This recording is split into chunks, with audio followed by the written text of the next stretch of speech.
Hello, this is Joshua Sheehan, and today I'll be talking about the second video assignment.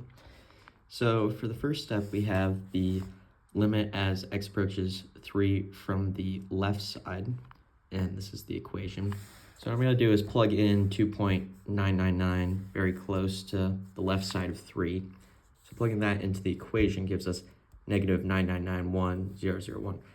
Now this is a large number, so I'm going to plug in 2.99 to see if there's a big decrease in that, to see if the limit approaches negative infinity.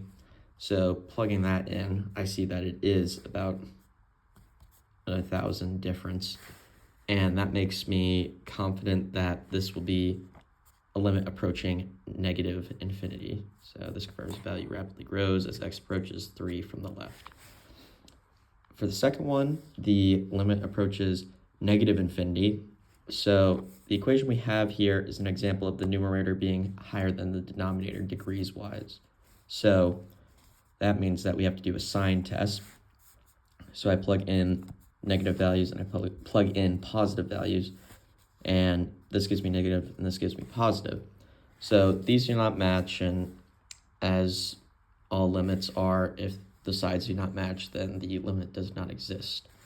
So yeah, sign test. For the third one, the limit is approaching 4, and so I can factor this by turning it into x plus 1 and x minus 4. Just took the 3 and these two cancel out. So then I'm left with x plus 1 over 1, which would be 5 in this case when you plug in where the limit is approaching. So I just want to make sure and double check that there's not a difference between the two sides. So I'm going to do x approaching from the left and x approaching from the right, because I want to make sure that there's not a positive and negative to this 5.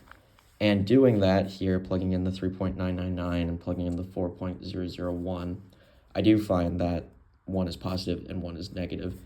And since 5 and negative 5 are not the same, that means that the limit does not exist. And for the final one, the infinite limit. So x is approaching 0. Sorry, it's not focusing.